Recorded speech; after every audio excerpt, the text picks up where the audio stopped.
Dobro jutro, dobri ljudi. Ovog jutra pravimo jedan porodični doručak, prženice. U posudu razbijte 3 jajeta. Potom dodajte kašičicu soli.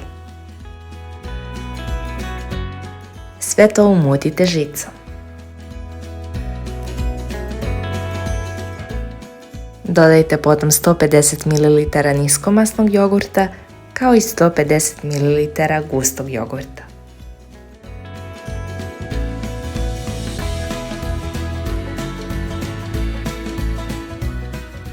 Mešajte dok se sastojci ne sjedine.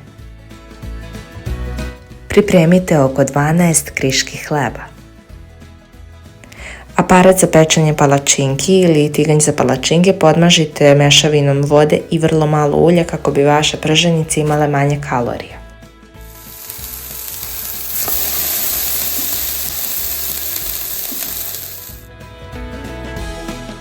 Ukoliko članovi vaše porodice i dalje spavaju kao moji, možete prženice zaviti u aluminijumsku foliju i tako održati njihovu toplotu.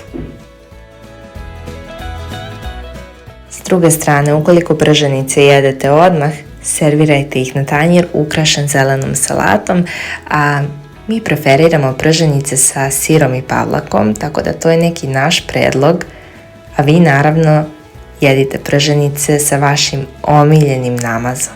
Uživajte, prijatno!